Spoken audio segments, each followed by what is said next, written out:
स्वागत है यीशु मसीह की प्रेजेंस में। आप सेम वापिस नहीं जा रहे। बैठ जाओ, जो भी आपके पास है, चेयर या नीचे। अपनी बाइबल को उठाओ, अंगीकार करो मेरे साथ।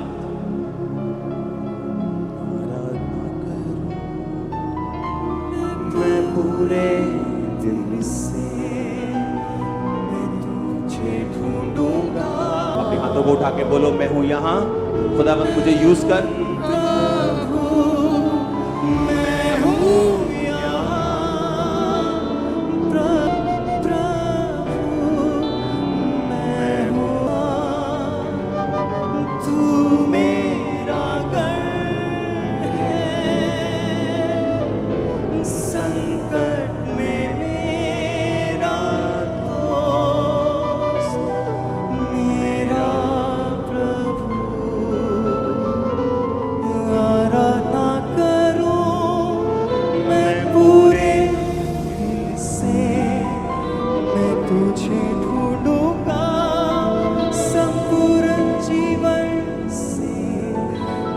सेवा करूंगा मेरी सारी चीजों से।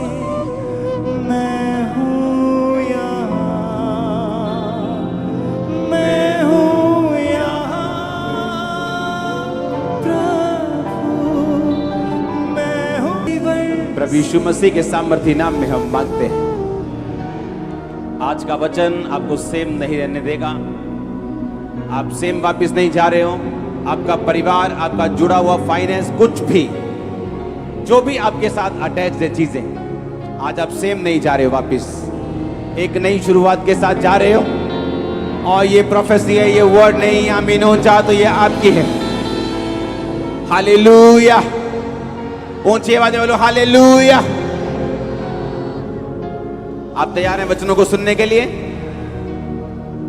मैंने कहा था आप लंगड़े चलते हुए देखिए, आप अंधों को आंखें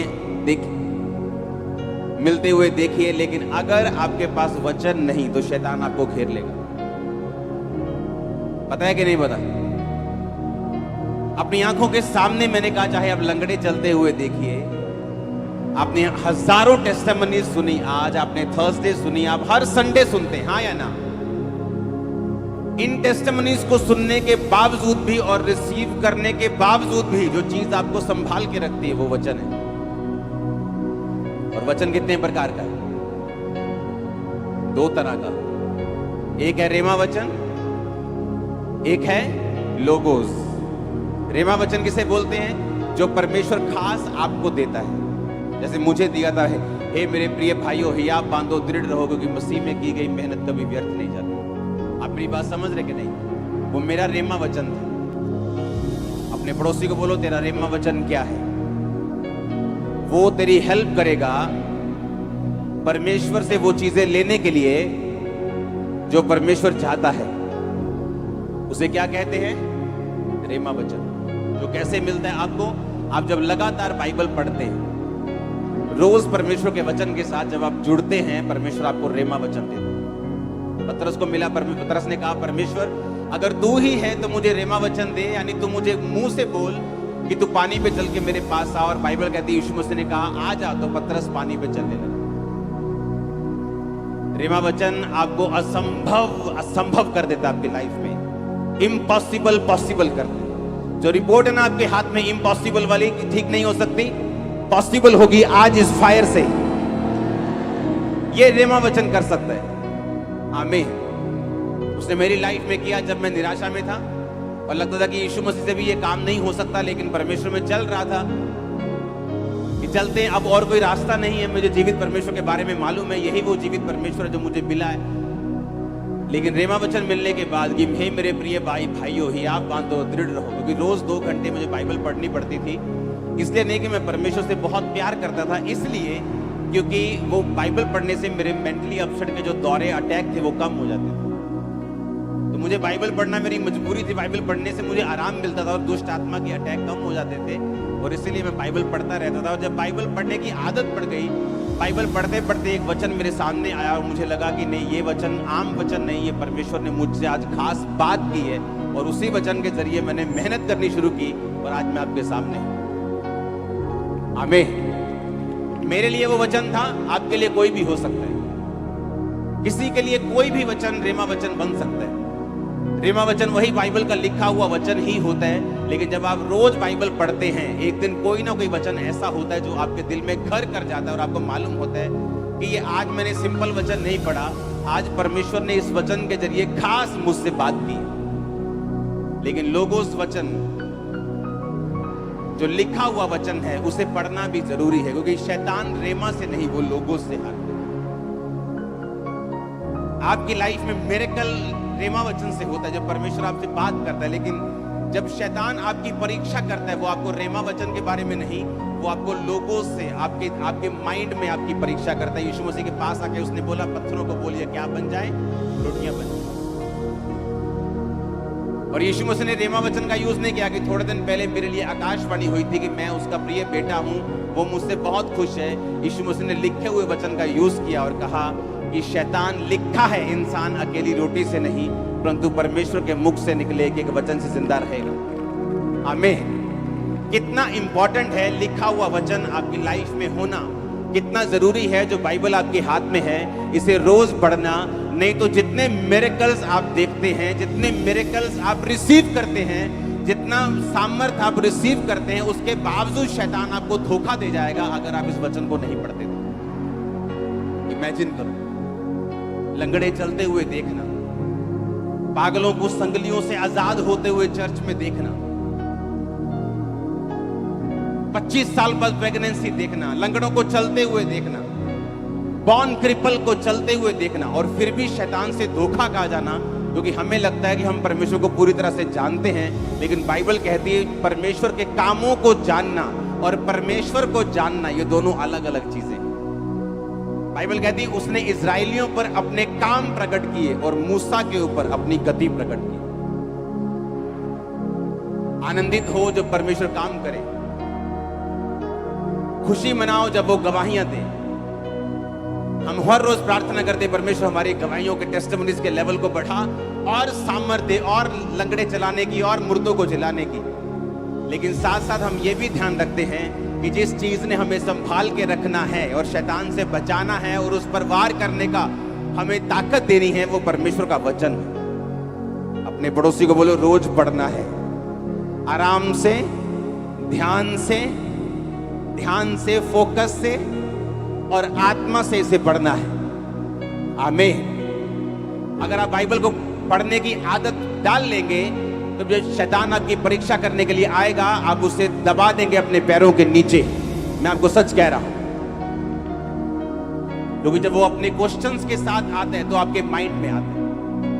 आपके माइंड में वो अजीब से क्वेश्चंस पैदा करता है, सवाल पैदा करता है, आपको अलग अलग तरह से वो टॉर्चर करने की कोशिश करता है, आपको पाप के फायदे दिखाने की कोशिश करता है, वो कई कुछ करने की कोशिश करता है। और अगर आपने सिर्फ लंगड़े चलते हुए देखे और वचन के बारे में आपको जीरो नॉलेज है तो आप फंस जाएंगे। इसीलिए मैं कहता हूं कि उस चर्च को अटेंड करो जहां परमेश्वर का वचन आपको गहराई से मिल रहा हो। वो जहां भी हो, आप जहां भी, जिस देश में मुझे सुन रहे हैं, अगर आप वचन में कच्चे रह गए तो शैतान के लिए आप एक इजी टारगेट हैं। उसे मालूम है कि उसे एक्सपीरियंस है, वो पुराना सांप है, उसे मालूम है आपको किस तरह से घेरना है। उसने यीशु मसीह के पास आके बड़ी बड़ी बातें नहीं की। उसे मालूम था कि 40 दिनों का यीशु मसीह भूखे हैं, तो उसने कहा कि अगर तू परमेश्वर का बेटा है तो पत्थरों को रोटियां बन जाएं, बोल दे। शैतान को मालूम है आपको क्या चाहिए। किसी की कमजोरी पैसा है, किसी की कमजोरी व्यभिचार है, किसी की कमजोरी कुछ है, उसे मालूम है आपकी कमजोरी क्या है। किसी की कमजोरी डर है, किसी की कमजोरी उसकी पढ़ाई है, किसी की कमजोरी उसका बिजनेस है, किसी की कमजोरी उसके रिश्तेदार हैं। शैतान को मालूम है आपकी कमजोरी क्या है, और अगर आप वचन में कच्चे हुए, वो आप ही की कमजोरी को आप ही के खिलाफ यूज करेगा और आपको गिरा देगा। और वचन आपको ताकत देता है अपनी कमजोरियों के ऊपर ओवरकम करने के लिए। वचन आपको ताकत देता है अपने पाप के ऊपर कब्जा करने के लिए। इसलिए परमेश्वर ने कहा, अपने शरीर को शैतान के हाथों में, पाप के हाथों में नहीं सौंपो, अपने अंगों को धर्म के हथियार होने के लिए परमेश्वर के हाथों में सौंप दो। एक बार जरा जोरदार हालेलुया बोल दो जरा। आमीन। इसलिए अगर आप वचन से प्यार करते हैं, इसको रोज पढ़ते हैं, ये आपके मोबाइल में होना चाहिए, जिस तरह फेसबुक आपके मोबाइल में है। ये आपके घरों के ऊपर टंगा हुआ होना चाहिए। आपके फेवरेट वर्ड्स, आपके रेमा वचन, वो वचन जो आपके दिल को अट्रैक्ट करते हैं, जो वचन आपके दिल को अच्छे लगते हैं, आपको मालूम है कि कहीं परमेश्वर मुझसे इन वचनों के जरिए बात कर रहे हैं। ये आपकी गाड़ियों पे लगे होने चाहिए, ये आपके साइकिल पे लगा होना चाहिए, आपके बाइक पे लगा होना चाहिए, आपके घर पे लगा होना चाहिए, आपके नौकरी वाले स्थान पे, आपके बिजनेस पे, आपके घर पे, आपके घर के दरवाजों पे ये लगा होना चाहिए। इसी ने आपको बचाना है। जो कुछ आप ले भी रहे हो ना खुदा से, अगर आपने कैंसर से हीलिंग ले ली है, इसको संभाल के भी वही वचन हेल्प करेगा कि आप रख सकें। इतना जरूरी है परमेश्वर के वचन को पढ़ना और इसे समझना। आमीन। परमेश्वर ने इतिहास में बहुत से लोगों को ब्लेसिंग दी है, बहुत से लोगों को मसा दिया है, बहुत से लोगों को पदवियां दी हैं, लेकिन बाइबल कहती है कुछ लोग उसे संभाल पाए और कुछ लोग उसे नहीं संभाल पाए। दूसरा शमूएल 1 उसकी 1 से 16 और पहला शमूएल 15 उसकी 1 से 3 आप नोट करो सबसे पहले इन वर्सेस को। दूसरा शमूएल 1 उसकी 1 से 16 आयत को हम पढ़ेंगे। शाऊल के मरने के बाद जब दाऊद अमालेकियों को मारकर लौटा तो दाऊद को सिकलग में रहते हुए 2 दिन हो गए। तब तीसरे दिन ऐसा हुआ कि शाऊल की छावनी में से एक पुरुष कपड़े फाड़े सिर पर धूल डाले हुए आया और जब वह दाऊद के पास पहुंचा तो भूमि पर गिरा और उसे दंडवत किया। दाऊद ने उससे पूछा तू कहां से आया है? उसने कहा मैं इजरायली छावनी में से बच के आया हूं। दाऊद ने उससे पूछा वहां क्या बात हुई मुझे बताओ। उसने कहा कि लोग रणभूमि छोड़कर भाग गए हैं, बहुत लोग मर गए हैं, शाऊल और उसके पुत्र योनातन भी मारे गए हैं। दाऊद ने उसको समाचार देने वाले से पूछा तू कैसे जानता है कि शाऊल और उसका पुत्र योनातन मर गए? समाचार देने वाले जवान ने कहा संयोग से मैं गिलबो पहाड़ पर था तो क्या देखा कि शाऊल अपने भाले की टेक लगाए हुए है। मैंने देखा उसका पीछा किया, फिर मैंने ये भी देखा कि उसका पीछा किए हुए रथ और सवार बड़े वेग से दौड़े आ रहे हैं। उसने पीछे फिरकर मुझे देखा और मुझे पुकारा और मैंने कहा क्या आज्ञा? शाऊल ने मुझसे कहा तू कौन है? मैंने उससे कहा मैं अमालेकी हूं। उसने कहा मेरे पास खड़ा होकर मुझे मार दे, क्योंकि मेरा सिर तो घूमा जाता है परंतु मेरा प्राण नहीं निकलता। तब मैंने ये निश्चय जान लिया कि वह गिर जाने के पश्चात बच नहीं सकता। मेरे पास खड़े होकर मैंने उसे मार डाला और मैं उसके सिर का मुकुट हाथ का कंगन लेकर यहाँ अपने प्रभु के पास आया हूँ। तब दाऊद ने अपने कपड़े फाड़ कर कहा जितने पुरुष उसके संग थे उन्होंने भी वैसा ही किया। सब बोलो आमीन। 12 आयत में लिखा और वे शाऊल और उसके पुत्र योनातन और यहोवा की प्रजा और इजराइल के घराने के लिए छाती पीटने और रोने और सांझ तक कुछ न खाया और इस कारण कि वह तलवार से मारे गए। फिर दाऊद ने उस समाचार देने वाले जवान से पूछा तू कहां का है? उसने कहा मैं तो परदेसी का बेटा अर्थात अमालेकी हूं। दाऊद ने उससे कहा तू यहोवा के अभिषिक्त को नष्ट करने के लिए हाथ बढ़ाने से क्यों नहीं डरा? तब दाऊद ने एक जवान को बुलाकर कहा निकट जाकर उस पर प्रहार कर। तब उसने उसको ऐसा मारा कि वह मर गया और दाऊद ने उससे कहा तेरा खून तेरे ही सिर पर पड़े, क्योंकि तूने ये कहकर अपने विरुद्ध साक्षी दी है कि मैंने यहोवा के अभिषिक्त को मार डाला। अब ध्यान से समझना, जिस व्यक्ति ने शाऊल को मारा, 8 आयत को पढ़ेंगे। जब दाऊद ने पूछा तू कौन है, तू कहां से आया है? उसने पता क्या कहा? कौन है वो? कौन है? कहता मैं अमालेकी हूं। पहला शमूएल 15 उसकी 1 से 3। शमूएल ने यानी भविष्यद्वक्ता ने शाऊल से कहा यहोवा ने अपनी प्रजा इजराइल पर राज्य करने के लिए तेरा अभिषेक करने को मुझे भेजा था, इसलिए अब यहोवा की बातें सुन ले। सेनाओं का यहोवा यूं कहता है कि मुझे याद है कि अमालेकियों ने इजराइलियों से क्या किया। जब इजराइली मिस्र से आ रहे थे तब उन्होंने मार्ग में उनका सामना किया, इसलिए अब जाकर अमालेकियों को मार, जो कुछ उनका है उसे बिना कोमलता किए नष्ट कर, क्या पुरुष क्या स्त्री बच्चा दूध पीता क्या गाय बैल भेड़ बकरी क्या ऊंट क्या गधा, सबको मार दो। कितने साल पहले? कुछ साल पहले परमेश्वर ने कहा मैंने तेरा अभिषेक किया, अब तो एक बात सुन, जाके अमालेकियों को फिनिश कर दे। और बाइबल कहती जब वो अमालेकियों को मारने के लिए गया तो दयालु बन गया। आप परमेश्वर से ज्यादा दयालु मत बनो। और दयालु बन के कुछ अमालेकियों को छोड़ दिया, गाय बैल भेड़ बकरे को छोड़ दिया। जब शमूएल वापिस आया तो उसने कहा ये क्या हुआ? उसने कहा यहोवा तुझे आशीष दे और मुझे भी दे, देखो मैंने अमालेकियों को मार दिया। कहता अगर मार दिया तो ये भैं भैं भैं भैं ये क्या हो रहा है इधर? कहता ये तो तेरे परमेश्वर यहोवा के लिए भेड़ बकरियां गाय बैल छोड़े हैं ताकि उसको हम कुर्बानी दे सके। उसने कहा क्या परमेश्वर कुर्बानियां चाहता है या ये चाहता है कि तुम उसकी बात को सुनो और मानो? अब तूने जो परमेश्वर की बात को काटा है, अब परमेश्वर तेरे राज्य को तेरे हाथ से छीन कर तेरे एक पड़ोसी को जो तुझसे अच्छा है उसे दे देंगे।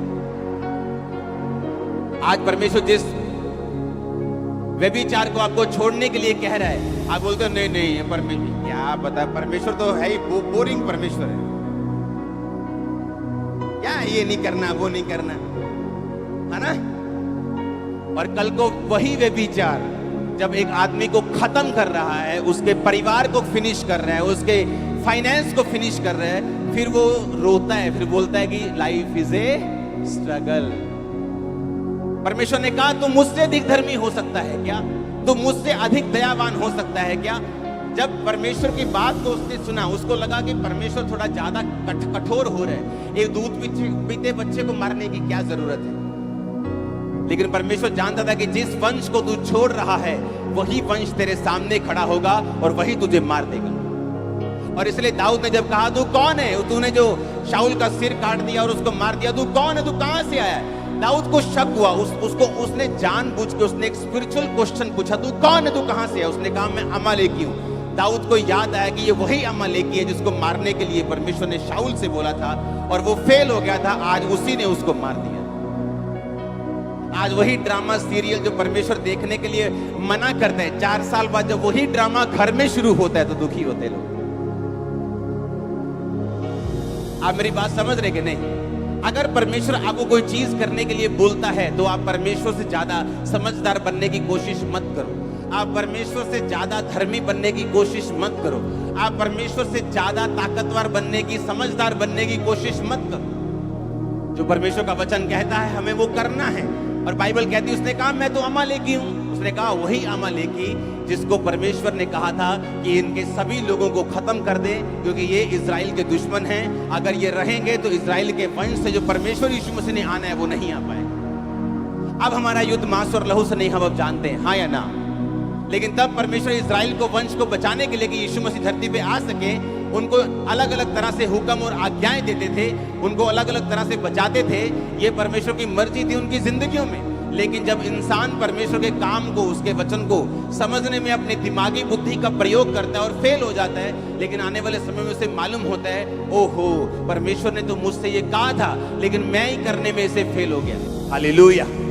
जब मैं परमेश्वर में आया तो ऐसे कुछ लोग थे मेरी जिंदगी में जो बड़े प्रभावशाली थे, जिनका बड़ा प्रभाव था मेरी जिंदगी के ऊपर, जिनका बड़ा प्रभाव था मेरे परिवार के ऊपर, मेरे फादर के ऊपर, मेरे मदर के ऊपर, हमारे परिवार के ऊपर, फाइनेंशियली, फिजिकली, सोशली, एवरीथिंग। वो हमसे 10, 12, 15, 20, 100 गुना बड़े थे। और उन्होंने कहा अगर तू परमेश्वर में गया, तेरे पास्टर को पीटेंगे। अगर तू प्रभु में गया तो हम तू वापिस आएगा पछता के। काका आप पढ़िया कर, ए वाली बुक पढ़िया कर, तू बाइबल छाड़ दे, तू पढ़नी। और परमेश्वर ने कहा अगर तेरी दाहिनी आंख ठोकर दे तो क्या कर, उसे निकाल कर क्या कर दे, फेंक दे। अपनी आंख की चिंता मत कर। अगर तेरा पांव तुझे ठोकर देता है तो काट कर फेंक दे। लंगड़ा होकर परमेश्वर के राज्य में प्रवेश कर जा। हाँ, काना होकर प्रवेश कर जा। इससे अच्छा कि तू दोनों आंखें पाते हुए तू नरक में चला जाए और दोनों पांव लिए तू नरक में चला जाए। काट दे उनको और मेरे राज्य में प्रवेश कर जा। जो कुछ तू छोड़ेगा मैं 100 गुना दूंगा। जो कुछ तू मेरे लिए गवाएगा मैं तुझे 100 गुना दूंगा। ओ आमीन, ऊंचा चाहिए। हालेलुया। मैंने क्या किया? एक कह लो कि मैं इतना फंसा हुआ था बीमारियों में और दुष्ट आत्माओं में, और दूसरा मेरे को परमेश्वर के वचन की नॉलेज हो चुकी थी। मैंने कहा डोंट वरी, जिस रास्ते को मैंने चुना है, बावजूद इसके कि मेरी फैमिली क्या कहती है, प्रभावशाली लोग क्या कहते हैं, दुनिया क्या कहती है, मैं इस बात को नहीं सुनूंगा और वही चुनूंगा जो परमेश्वर कहते हैं। थोड़े साल बाद क्या हुआ? जिस फाइनेंस पे वो घमंड करते थे आज वो खत्म हो चुके। आज वो कर्जे के नीचे आ चुके हैं। आज सोशल स्टेटस में मैं उनसे कहीं गुना ऊपर हूं। ये परमेश्वर ने किया, ये कोई घमंड नहीं। आज हर स्टेटस में मैं उनसे ज्यादा हूं, क्योंकि मैंने एक समय फैसला किया कि मैं परमेश्वर को पकड़ के रखूंगा, आंख को नहीं, मैं टांग को नहीं, मैं परमेश्वर के वर्ड को पकड़ के रखूंगा। आमीन। और यही शाऊल ने गलती की। शाऊल ने यही गलती की कि उसने अपने आप को परमेश्वर से ज्यादा धर्मी समझा।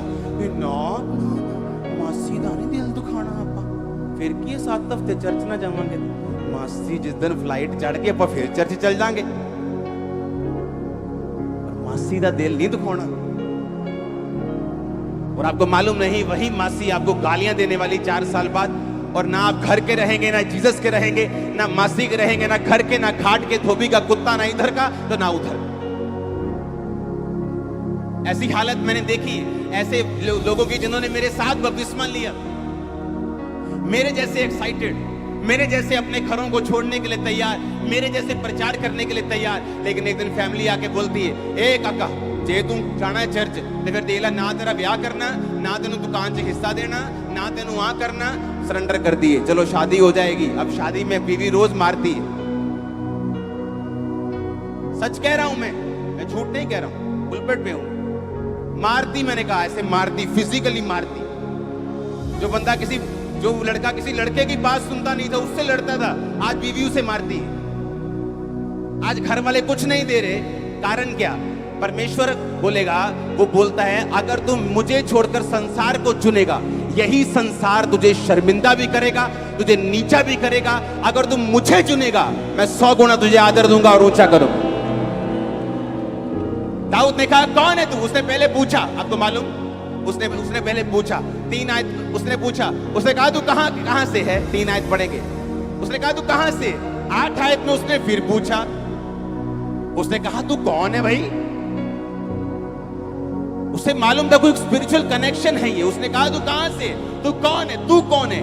उसे मालूम था कि ये जो बंदा सामने है ना, ये स्पिरिचुअली नॉनसेंस इंसान है, जिसे ये मालूम नहीं कि यहोवा के अभिषेक के विरुद्ध तुम हाथ नहीं उठा सकते। इमेजिन करो, वो पास्टर भी जो गिरा हुआ है, तुम उसके विरुद्ध हाथ नहीं उठा सकते, और सोचो जो गिरा हुआ नहीं है उसके खिलाफ अगर तुम उठाओगे कुछ, तो परमेश्वर तुम्हारी हालत कितनी पतली कर देंगे। इमेजिन करो, जो गिरा हुआ है उसके खिलाफ परमेश्वर बोलने नहीं देते, उसके खिलाफ एक्शन लेने नहीं देते, और सोचो जो खड़ा हुआ है, जो गिरा हुआ नहीं है, उसके खिलाफ कोई बोलेगा तो परमेश्वर क्या हालत करेगा? वो तुम्हारे साथ है, तुम्हारे परिवारों के साथ है, ऊंचा करने के लिए, तुम्हें ब्लेस करने के लिए, तुम्हें संसार में उत्तम ब्लेसिंग देने के लिए, तुम्हें ऊंचा ऐसा करने के लिए कि लोग देखें। मैंने कहा वो तुम्हारे साथ है यीशु मसीह के नाम में। Hallelujah, hallelujah. क्या चाहते हो तुम? अपने बॉस की बात सुन के यीशु मसीह को छोड़ देना क्योंकि तुम्हें नौकरी प्यारी है?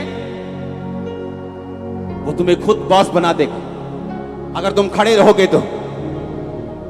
आज वो लोग जो प्रभाव रखते थे, आज खुद परमेश्वर में आना चाहते हैं, क्योंकि मैं खड़ा रहा परमेश्वर, मैं खड़ा रहा, मेरा परिवार मेरे पीछे आया, लोग मेरे पीछे आए, अब वो पीछे आए, क्योंकि ये रीजन था।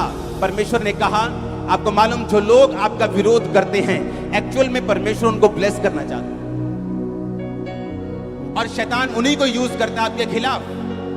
और अगर आप उस समय इंसान की शक्ल ना देख के परमेश्वर की योजना को समझेंगे, और इंसान को अगर ऑफेंड करना पड़े, नाराज करना पड़े, आप कर देंगे, लेकिन परमेश्वर को पकड़े रहेंगे, आप उसी इंसान की आशीष का कारण बन जाएंगे जो आपका विरोध कर रहा है। तो अगर आप परमेश्वर की बात नहीं सुनेंगे और शैतान की बात सुनेंगे और इंसान की बात सुनेंगे, उनका भी नुकसान होगा और आपका तो होगा ही होगा। इमेजिन करो, अगर मैं उन लोगों के पीछे लग जाता, आज वो खुद भी कंगाल हो चुके और मुझे भी कंगाल कर देते, फिर दोनों कंगाल कंगाल घूमते, स्पिरिचुअली कंगाल, आत्मा में कंगाल। पैसा कोई बड़ी बात नहीं, गलत लोगों के पास भी बहुत पैसा उतना चाहिए जितने से आप अपनी जिंदगी को परफेक्टली गुजार सके बिना पाप किए। आमीन। मैं वही पजामा और टी शर्ट में घूमता हूं, चाहे 2-2 साल हो गए मेरे को लिए हो, कई बार मुझे कोई फर्क नहीं पड़ता। मैं भी आप ही की तरह वो हरी सब्जी खाता हूं, क्योंकि मुझे वेट कम करना है, कभी बढ़ जाता है कभी कम हो जाता है। हालेलुया। चिंता मत करो पैसों की, परमेश्वर की चिंता करो। तुम्हारे पैरों के नीचे होगा पैसा, मैं आपको बता रहा हूं। तुम चलोगे ना, परमेश्वर बिछा देगा उसको। आप मेरी बात समझ रहे हो कि नहीं? आपको ये प्रूफ करना होगा कि आप उसकी संतान हैं, आप उसके सन हैं, आप उसके रियल डॉटर हैं। आपको अपने कर्मों से प्रूफ करना होगा। याकूब कहता है कि तुम अपने विश्वास को बिना कर्मों के दिखाओ। तुम बोलते हो मैं विश्वासी हूं, बिना कर्मों के तुम नहीं। कहता मैं अपने विश्वास को कर्मों के द्वारा दिखाऊं। यानी जो कर्म नहीं करता वो विश्वासी नहीं।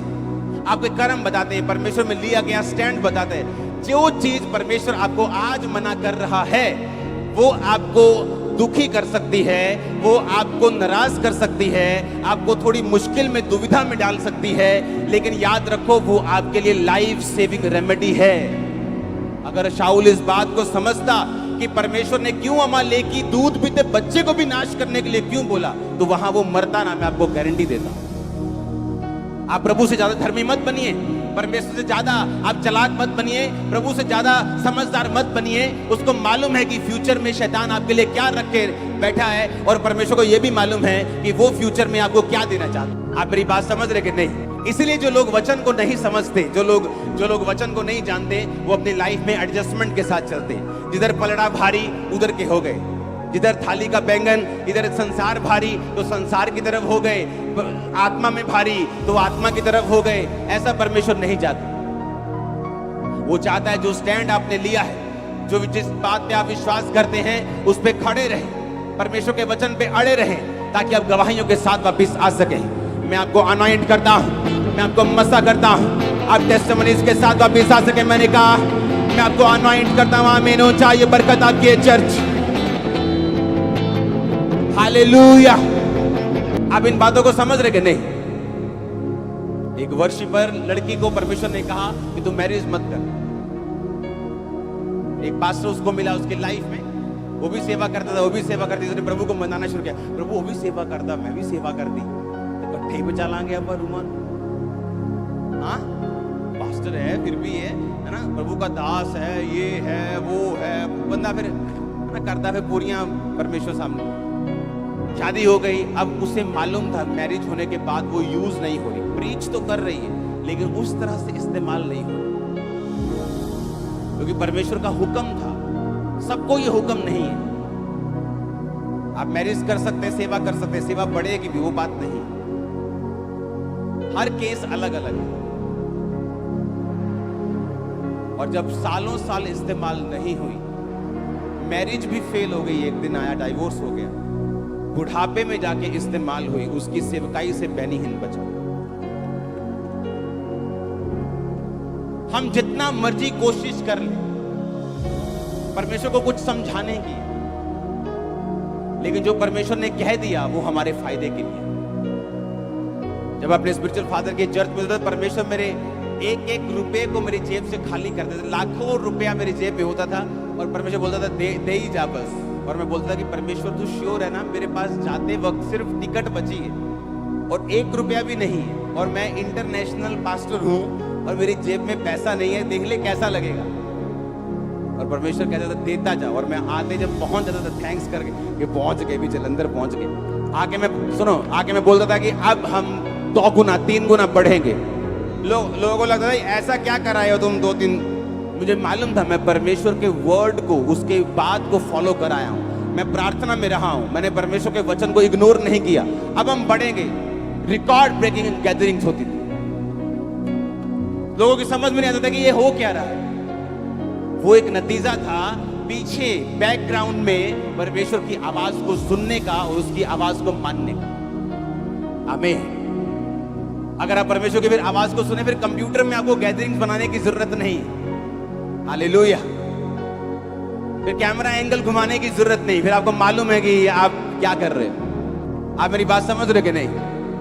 अगर आपने वचन को समझ लिया, अगर आपने ये समझ लिया कि परमेश्वर मेरी लाइफ में क्या चाहते हैं, और आपने उसे फॉलो करने का फैसला कर लिया कि मैं इसी चीज को फॉलो करूंगा, मेरी बुद्धि परमेश्वर से ज्यादा नहीं है, मेरी समझ उससे ज्यादा नहीं है, मेरा स्टैंड, मेरी दूरदर्शिता उससे ज्यादा नहीं है, जितना प्रभु दूर देख सकता है मैं नहीं देख सकता हूं। बंद कर दो हिसाब किताब से चलना, परमेश्वर के लिए खुले ओपन में चलो, दिलेरी के साथ चलो, वो आपके साथ खड़ा होगा। मैं सच कह रहा हूं आपको, आप किसी इंसान के लिए स्टैंड लो, वो मुकर सकता है, परमेश्वर नहीं मुकर सकता। वो पीछे नहीं हट सकता। वो सर्वशक्तिमान परमेश्वर है। उस पतरस ने कहा, परमेश्वर हम सब कुछ छोड़ के तेरे पीछे हो लिए, हमें क्या मिलेगा? यीशु मसीह ने कहा, एक भी नहीं, ऐसा एक भी केस नहीं होगा। उसने नहीं कहा कि बहुत है जो मेरे पीछे चले गए, उसने ये नहीं कहा। उसने कहा एक भी ऐसा नहीं जो मेरे पीछे चले और इस समय 100 गुना ना पाए। घरों समेत जो उसने छोड़ दिए थे, खेतों समेत जो उसने छोड़ दिए थे, अपने माता, अपने पिता, अपने भाई, अपने बहन, अपने बीवी, अपने बच्चे, सब कुछ। उसने कहा अगर तू 1 एकड़ छोड़ेगा, परमेश्वर ने कहा तू 100 गुना पाएगा। अब बीवी मत छोड़ देना, हाँ कि 100 बीवियां मिलेगी। आप समझ रहे मेरी बात? उसने कहा जो कुछ तू छोड़ेगा मैं तुझे कितना दूंगा। पतरस को कहा परमेश्वर ने, ऐसा एक भी नहीं, इस धरती पे एक भी एग्जाम्पल नहीं, अगर किसी ने मेरे लिए अपने रिश्तेदार छोड़े हों तो मैंने उसे लाखों ना दिए। आप मेरे रिश्तेदार नहीं है क्या? बहुत लोग, आप जितने पुराने मेंबर है सब मेरी मैरिज पे आए थे। हाँ, मेरे रिश्तेदारों को बताना पड़ रहा था, यार ही रिश्तेदार है यार, सानू जालन। और कलीसिया आ रही थी, ओए हट जा वॉलंटियर, क्योंकि शक्ल देखी है, वॉलंटियर देखी है, रिश्तेदार है असली वाले। हालेलुया। आप समझ रहे बात को? परमेश्वर ने कहा जो कुछ तू मेरे लिए छोड़ देगा मैं तुझे 100 गुना दूं। तू मेरे लिए स्टैंड लेगा, मैं तेरे साथ चलूंगा। आमीन। और ये गलती किसने की? शाऊल ने। उसे परवाह थी लोग क्या कहेंगे, उसे परवाह थी, उसे लगता था कि मैं ज्यादा समझदार हूं, मैं राजा हूं, मुझे थोड़ी दया आती, मैं दयावान हूं। दूध पीते बच्चों को छोड़ देते, ये छोटे बच्चों को छोड़ देते, इनका क्या कसूर है, इन्हें छोड़ देते हैं। और बाइबल कहती है उसने बहुतों को छोड़ा और परमेश्वर के वचन को एग्जैक्टली फॉलो नहीं किया, और वही उठा और वही अमालेकी कुछ साल में जवान होकर उसी के सिर को काटने वाला बन गया। वो व्यभिचार जो आज आपके लाइफ में है, आज छोड़ना होगा उसे। वो चोरी की आदत आज छोड़नी होगी, वो कमी आज छोड़नी होगी, वो डर आज छोड़ना होगा, वो अंगीकार आज करना होगा। कल को उसे बड़ा मत करो, सांप को बड़ा मत करो, उसे अजगर मत बनाओ। आज तो वो काट रहा है, कल वो निकल लेगा अगर आप उसको बड़ा करेंगे। परमेश्वर नहीं चाहता वो कोई भी चीज जो आपको करने के लिए कहता है उसमें आपका फायदा है। जो भी चीजें वो आपको करने के लिए कहता है वो आपको बचाने के लिए है, आपके परिवार को सेव करने के लिए है, आपके राज्य को स्थिर करने के लिए है। आमीन हो चाहिए बरकत तुम्हारी ये चर्च। Hallelujah, hallelujah. उसने कहा मैं तो अमालेकी हूं। दाऊद ने कहा अब मुझे समझ आया तू अमालेकी है। और शाऊल का प्राण नहीं निकल रहा था क्योंकि उसका प्राण निकलना नहीं था, उसने मरना नहीं था। परमेश्वर ने अमालेकी को भेजा कि वही अमालेकी जो तूने मारने से मना कर दिया था अब तेरे प्राण को लेगा। हालेलुया। किस चीज को पाल रहे हैं हम? क्या वो डर है? क्या वो रिश्तेदारों का डर है? क्या वो समाज का डर है? क्या वो व्यभिचार है? क्या वो पाप है? क्या वो शराब है? आज के 2 पैकल की 2 बोतल बन जाएंगे, क्या वो है? वो क्या है? वो कौन सी आदत है? वो कौन सा सांप है? वो कौन सी गलती है जो आप कर रहे हैं? आज ही फिनिश कर दो, आग में जला के वापिस जाओ और 3 साल में, अगले 5 साल में, 10 साल में अपनी लाइफ की टॉप पोजीशन पे आप होंगे। मैं ये प्रोफेसी कर रहा हूं आपके लिए यीशु मसीह के नाम में। Hallelujah, hallelujah. मैंने इसी चर्च के लोगों को देखा जो पवित्रताई में चले, जिन्होंने सामर्थ में विश्वास किया, हाई पोजीशंस के ऊपर बैठे हुए। आम से लोग बन के एंट्री की थी चर्च में। आज उनकी लाइफ चेंज हो चुकी, परिवार चेंज हो चुके, स्टेटस चेंज हो चुके, फाइनेंस बदल चुके, सब कुछ चेंज हो चुके। Hallelujah, hallelujah. ऐसे लोग जो टेस्टिमनी देते हैं कि जब हम चर्च में आए, क्योंकि बहुत कम लोगों से मेरा मिलना होता है, कि जब हम चर्च में आए हम फाइनेंशियली पूरी तरह से ब्रोक थे, लेकिन आज हमारे पास इतनी ब्लेसिंग है, इतनी ब्लेसिंग है, इतनी ब्लेसिंग है, हमारे बैंक्स भरे हुए हैं इसी चर्च के मेंबर्स। सिर्फ फॉलो किया कि हम 4 साल से फॉलो कर रहे हैं, हम 5 साल से फॉलो कर रहे हैं। जो परमेश्वर करने के लिए बोलता है उसका रिजल्ट बाद में आता है। वो आपको प्रार्थना करने के लिए बोलता है, पाप छोड़ने के लिए बोलता है, बोने के लिए बोलता है। एकदम से आपकी लाइफ में रिजल्ट नहीं आता, लेकिन वो धीरे धीरे रिजल्ट आता है। लेकिन जब आता है तो पक्का आता है। जब वो घर बनाता है चट्टान के ऊपर तो वो सदा के लिए होता है, वो टेम्परेरी नहीं होता। आप उस घर में रहेंगे, आपके बच्चे रहेंगे, आपके पोते रहेंगे। आप मेरी बात समझ रहे कि नहीं?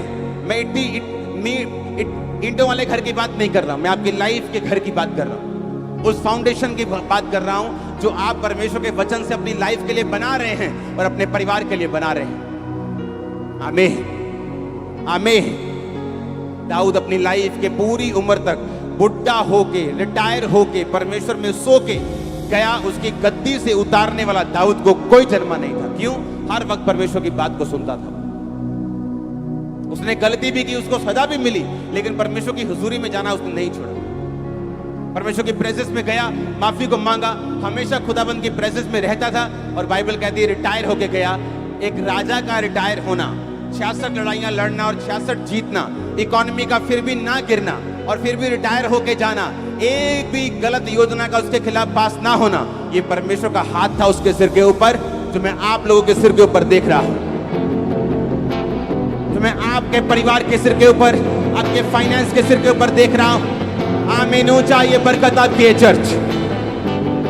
कुछ भी हो जाए, बोलो पड़ोसी को, कुछ भी हो जाए, उसके वचन को मत छोड़ना। आमीन।